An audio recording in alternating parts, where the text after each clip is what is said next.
let's get to our main topic of discussion, and that is the new GTA 6 map that just got leaked, which oddly looks like the entire country of France. After we're getting the most insane videos coming from that country, as of course, civil unrest has crescendoed in that country with huge moments of violence, destruction of private property, and conflicts that are happening between French people and, of course, French authorities, along with a lot of the racial groups that are now living inside of that country that have come together in mobs and have started to attack each other as well. Just to say that the situation here is tumultuous would be an understatement, as of course, even major residential buildings in France have been lit on fire, along with many stores that have been looted, with protesters recently going to specifically target the private property and homes of mayors all throughout France after an incident a couple days ago where a 17-year-old was shot and killed during a police stop, which spurred on this entire situation. The 17-year-old was in a car. He decided to speed off. Allegedly, the police officers saw that as a threat to their life, so they shot at a bright-colored yellow Mercedes that they previously were involved in a pursuit with. An officer is alleged to have been hit by the car, which allegedly triggered the gunshot, one shot to the chest, which was a fatal wound that led to this entire scenario unfolding here. As the Gateway Pundit is reporting that this young man also had a 15-count rap sheet of previous arrests and a long history of running away from police. And now, because of this one single incident, we have this entire situation where now hundreds, if not thousands of people have been arrested after 5 nights of riots, destruction of private property, and horrible crimes that are even too gruesome to mention here. As of course, there's a lot of viral videos that we will not be showing you here. This is a family-friendly broadcast, but there's individuals doing awful things with swords. Again, we won't be getting into that. This, as many politicians are talking about assassination attempts that have been attempted on them, as of course there's even groups of vigilantes fighting against some of the rioters, as it looks like police have totally lost control of the entire situation and aren't able to stop a lot of the civil unrest that is unfolding in that country. And whether it's the Volkswagen or Nike stores, a lot of the businesses are facing the biggest brunt of all the attacks, as we're also hearing that 41 police stations were attacked, hundreds of officers injured, and an estimated 2,560 fires started in the streets, with another estimate of 1,360 cars being burnt, as we're learning that there's nearly 45,000 police officers that have been deployed and are having a very difficult situation stopping this madness, which looks like it has somewhat subdued as of last night, but of course could also escalate even more further on from here. This, as the 17-year-old that sparked this entire incident has just been buried, which could be an explanation to why the unrest was a little bit quieter than usual, as France is literally deploying their special forces to try to deal with this very chaotic situation that they have on their hands. Now, what's happening here, I think, can't just be solely blamed on this one entire incident, as of course there's a lot of other things happening behind the scenes, especially in France, that have led up to this particular moment. In 2020, I actually talked about this and how there's going to be more civil unrest in the United States, but also more importantly in France. And I gave you my reasons why this was going to happen. I would definitely recommend watching this video from 3 years ago to give you a couple perspectives to what potentially might be happening here. As of course, even though these protests are subsiding now, we have to understand that the underlying conditions that have caused them and created them are not being addressed and won't be addressed, but made that much worse, which means the propensity, the ability of these types of events to unfold will be increasing from here, not just in France, but also in places like the United States. There's a lot that's happened this past week. Why do you think France looks like Southside Chicago or West Baltimore? Let's see. Well, it's not this Rothschild president of France. It's this one right here. France is not afraid to put someone who worked directly for the Rothschilds in charge. Whereas Trump, like, he just got bailed out by the Rothschilds. Yeah, I got a And question for you. Biden's got a couple layers of separation between him and That's true. his betters. So historically, the Rothschilds, obviously when the five brothers um, split out, was France seen as sort of like the central hub for all the five brothers historically? Or Historically it was, but the first place they sent a son to was Nathan, the oldest, went right, to Nathan. London. But Oh, so as they went to far London as first. Okay. so you have like the books. Let's talk about the evidence and artifacts, because as soon as you say Rothschild, people are already going, oh, this is a conspiracy show. No, this is about history. So there's a book called The French Rothschilds. There's a book called The English Rothschilds. There's all sorts of Rothschild biographies, autobiographies, and you can learn about these families. They don't always agree, and in some ways they compete. The Rothschilds in France, they're into the vineyards and the licensing with Robert Mondavi, Right. and Yeah, there's the Mouton Mondavi. Cadet cigars that the Rothschilds do with all these sort of things, right? So they have a lot of branding and like castles and these sort of things in France. So they've always had a strong heritage in France. And I'm not sure if they got like their knighthood or their family crest and things like that. It happened in Austria, I think, first. Yeah, I was going to say the Austria Rothschild or Germany. got Yeah, I the guess it'd coat be of Austria. arms. Yes. And then Right. from that, they were able to leverage that in Britain to get peerage in the 1860s, I think. Which brother And went to France out of the five brothers? Do you remember? Because I thought Nathan was the one that went to France, but he went to London, so I got that screwed up. I got that backwards. yeah, I don't remember all their names, but Yeah. we do have a I always historical forget. piece we could reference in tonight's intermission, since we didn't Oh, have a good. plan for intermission anyway. In 1938, Hollywood produced an Academy Award-winning film starring George Arliss and Boris Karloff, not playing Frankenstein. He plays a banker, not much different. And it is called what? The House of Rothschild, something House of like that. Rothschild, House of Rothschild. Yeah. It's kind of a censored 1929. movie because Hitler's people, Goebbels, and all his British and Anglo-American handlers, they took it and used it for propaganda.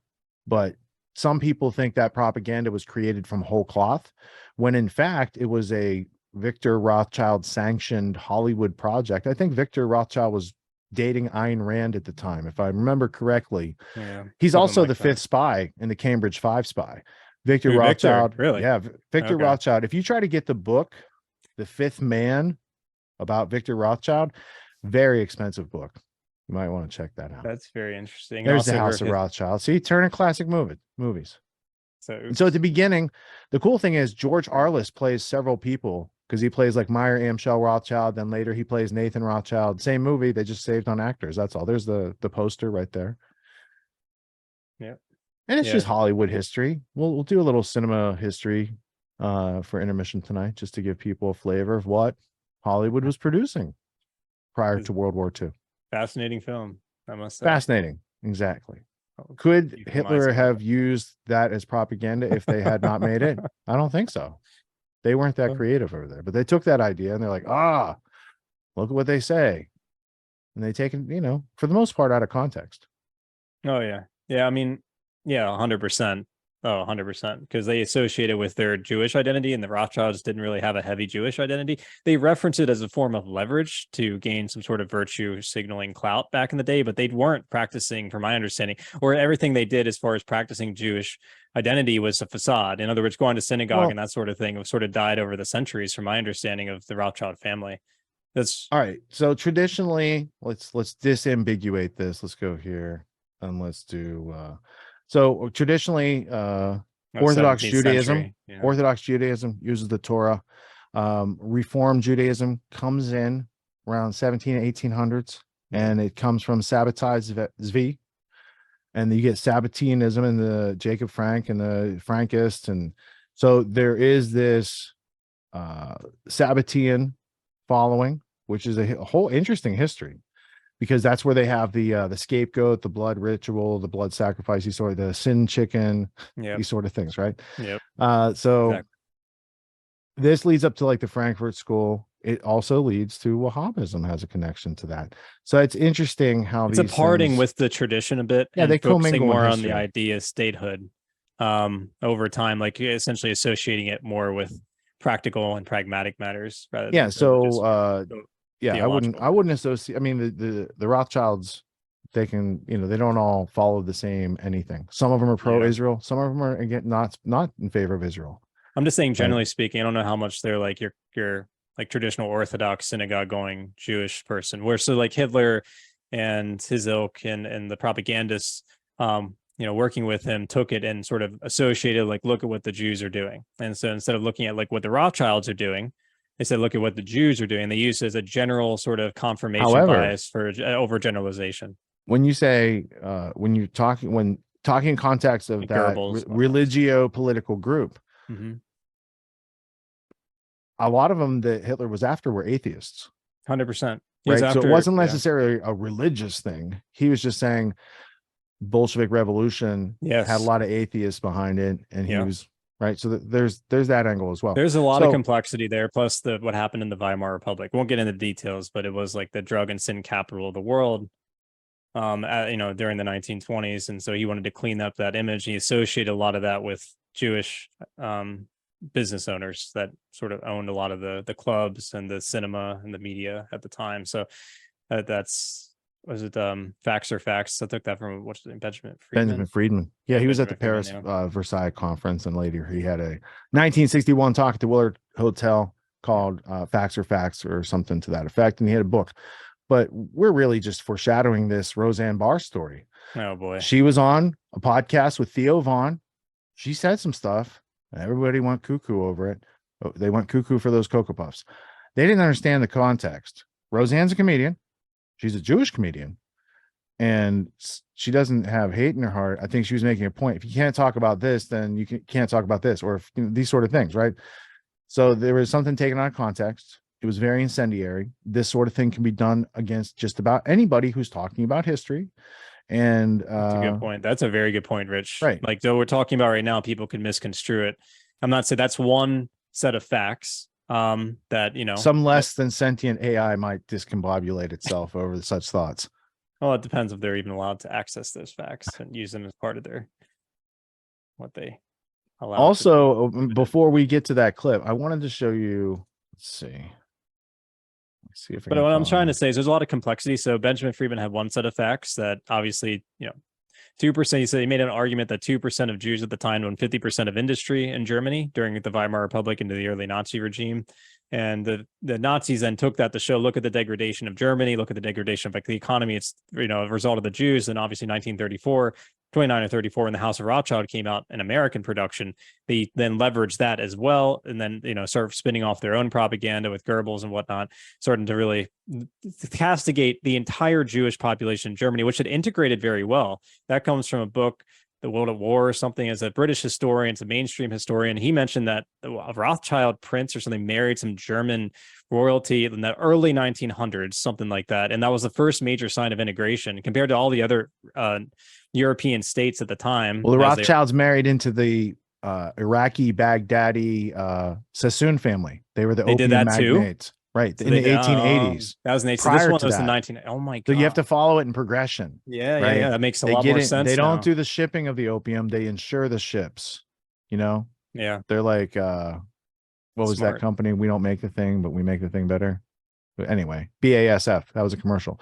The other thing I wanted to point out is in this milieu where any mention of Hitler is taken out of context.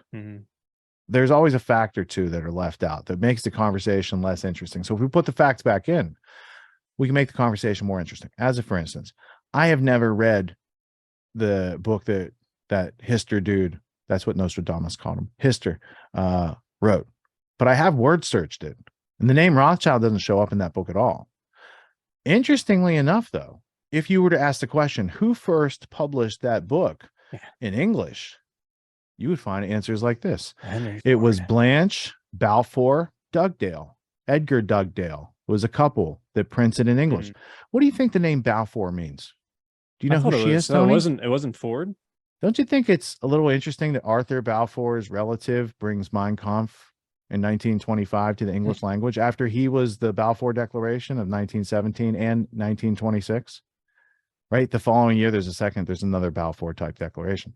But the Dugdales, right? So these people, Arthur Balfour, these are like, he's He's responsible for the Balfour Declaration that creates the Exactly. future state of Israel on behalf of Lord Rothschild. Well, hey, the Mein And Kampf then is about. they bring that in, and their name's not in that book.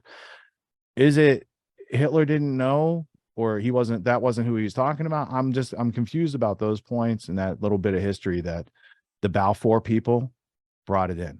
I'm not surprised because it's a struggle for political identity. So you have on one hand Jew or German Aryan identity, and then on the other hand you have Jewish identity, Ashkenazi or Semitic in general, or others. So I mean, there's a lot of different. And the people Balfour ethnicities works associated with Jewish. funded Hitler, so they don't just bring his work in prior to World War II. Like So they then introduce it, they make him a stage and a platform. So I must have gotten that Time in confused. 1938, real quick. Hitler was like Man of the Year twice. Yeah, he was. That's Henry Luce, Skull and Bones. So who are the people that sold it? The same people that funded the whole regime in the first place. It's their project. It's their marketing. Of what C.D. Jackson then becomes one of the chief editors for after what he did in he World rose War to II. power during World War II. And Henry Luce So, starts it. Yeah. And so there's a real lot quick, of truth this- to be had, but it's not what Roseanne got framed with there. What makes the Grand Theft World podcast unique, invigorating, exciting, and informative? Most other podcasts out there are either doing straight up interviews or they're just covering the daily news. They're covering current events from the day they happened. And that is effective. It's useful. It's a great starting point. And then sometimes these current events change during the week past the first story. So we like to give it a little time. You have to wait till some of the dust settles on these stories in order to give them accurate coverage. And the other thing that's really missing in the media landscape is covering the articles that are coming out every day. That's great. That's necessary. But who's bringing in contextual history so that you can understand what has been going on for decades and decades to lead up to the machinations and actions that we see unfolding today? So what we do here on the podcast is we cover current events. Many of these things are censored, but we wait about a week. As a forensic historian, I focused mainly through my career on the history of globalism and collectivism and things that they call maybe the New World Order. There's a lot of facts to these sort of circumstances, groups, events, activities, working groups that they've had over time. So for Grand Theft World listeners, we not only break down the current events, most of which that are censored during the week, we provide you with contextual history, we give you the source notes, the references, we do deep dives, and this really empowers you with an understanding of context and history so that you can make more informed decisions in your life. There's also a community, a membership where you guys can actually ask questions. We can get into the show, we can share evidence. And there's a town hall weekly for Grand Theft World for those who listen to it and are interested in covering the stories that we don't get to during a 6-hour show. Listening to it an hour a day, you could easily consume the week's news, but you're going to have substance and meaning and context and understanding. And with that, you can make higher quality decisions in your life. So if you're interested in more quality in your life, go to grandtheftworld.com, click podcast at the top, and we'll see you there. Thank you. These allegations are false. This isn't Grand Theft Auto, folks. This isn't a video game. What are the most surprising things that you discovered once you started pulling on that thread? Who he was connected to, what institutions he was influential over, what events he participated in? Come on, man. What are we talking about? Come on, man. No. You don't have to think about it, dude. I got this quote because you said you didn't know much about Klaus Schwab. I made it my job to, as soon as this happened, I'm like, okay, this guy's their front man. Let me learn about the official history of the World Economic Forum. I got their 40-year history. I got every book that Klaus Schwab has written or ghostwritten. I went through those books. This is one of the most interesting passages. Come on, man. Come on.